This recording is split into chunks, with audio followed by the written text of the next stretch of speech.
ఓం శ్రీరామచంద్ర పరబ్రహ్మణే నమః. శ్రీ గురుభ్యో నమః. శ్రీమాత్రే నమః. శ్రీ గణేశాయ నమః.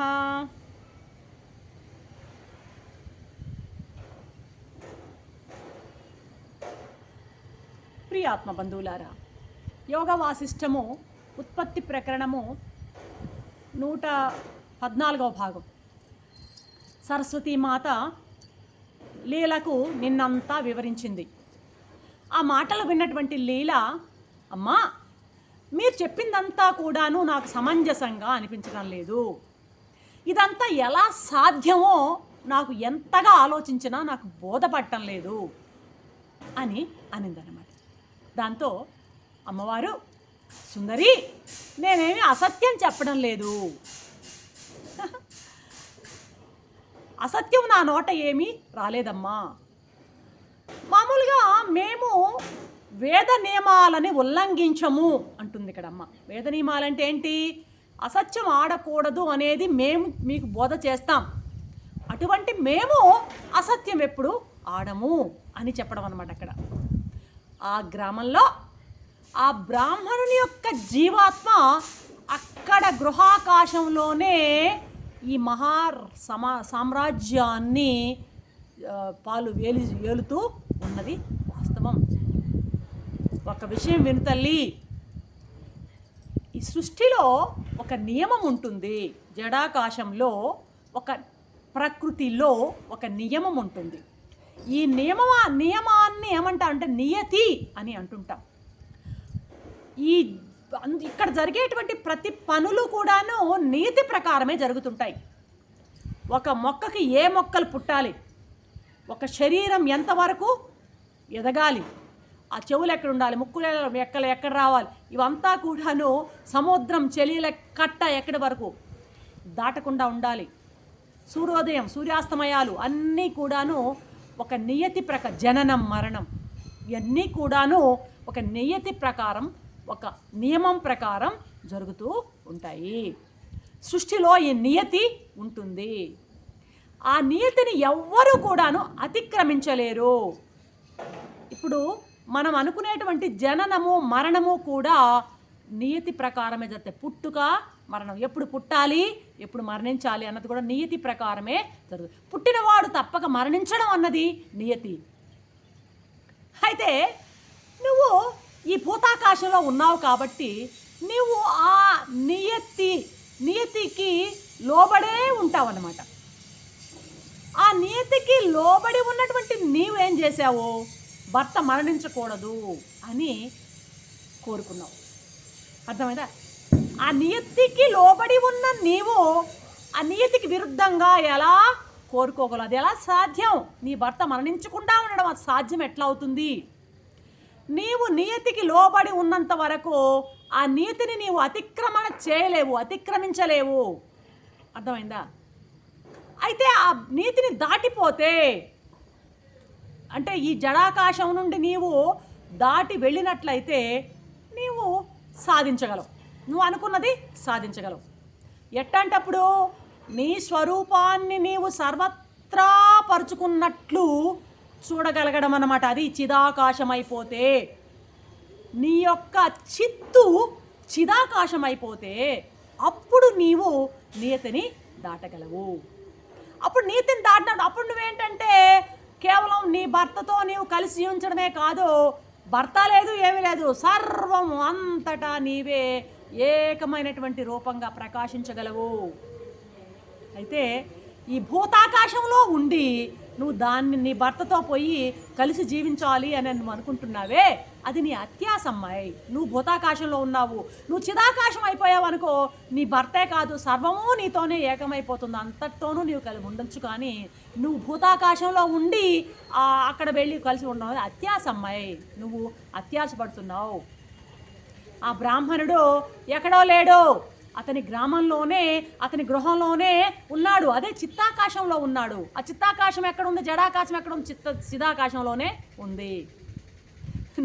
ఏంది ఇక్కడ లీల? ఎక్కడుంది? భూతాకాశం దాటి రాగలిగింది తన యోగ బలంతో. చిత్తాకాశం వరకు ప్రయాణించింది, పర్వాలేదు. కానీ లీల చిదాకాశం వరకు ఆమె వెళ్ళడానికి ఆమెకి చేత కాలేదు. మధ్యలో ఏదుంది? ఆ భూతాకాశానికి చిదాకాశం మధ్య చిత్తాకాశం త్రిశంకు స్వర్గంలాగా ఇక్కడ పాపం తిరుగుతూ ఉన్నదన్నమాట. చిత్తాకాశంలో తిరుగుతూ ఉంది. చిదాకాశం వరకు ఎదగలేదు. భూతాకాశాన్ని వదలగలిగింది, చిత్తాకాశంలో తిరుగుతూ ఉంది, చిదాకాశాన్ని చేరలేకపోయింది. కాబట్టి మరణానంతరం అందరూ కూడాను, మరణించిన ప్రతి వ్యక్తి కూడాను చిత్తాకాశంలోనే తిరుగుతుంటాడు. లింగ శరీరము అంటాం మనం. చిత్తాకాశంలో ఉంటాడు. మనసు ప్రాణముతో కూడిన లింగ శరీరం ఉంటుంది వానికి. అందుకనే మరణించిన వాళ్ళకి కర్మకాండలు, చనిపోతానే వాళ్ళకి దహన క్రియలు, అక్కడ చేయవలసిన ప్రక్రియ, ఆ తర్వాత ప్రతిదినము చేయవలసిన ప్రక్రియ, ప్రతి మాసము చేయవలసిన ప్రక్రియ, 11 నెలలకి చేయవలసిన ప్రక్రియ, ఆ తర్వాత ప్రతి సంవత్సరము చేయవలసిన ప్రక్రియలన్నీ ఎందుకున్నాయి అంటే వాళ్ళు చిత్తాకాశంలోనే తిరుగుతుంటారు. ఆ చిత్తాకాశంలో ఉన్నటువంటి వాళ్ళకి సంతృప్తి కలిగించడానికి ఇవన్నీ చేస్తూ ఉంటాం మనం అన్నమాట. చిదాకాశానికి వెళ్ళిపోయిందనుకో ఆత్మ, ఇక కర్మకాండ లేదు, ఏమీ లేదు. చిదాకాశాన్ని చేరిందంటే ఇక కర్మకాండ ఇదంతా కూడాను అంతా ఏమీ ఉండదు ఇక్కడ. కాబట్టి అది విషయం మామూలుగా. ఇప్పుడు ఈ బ్రాహ్మడు మరణించాడు, సరే పద్ముడు కూడా మరణించాడు.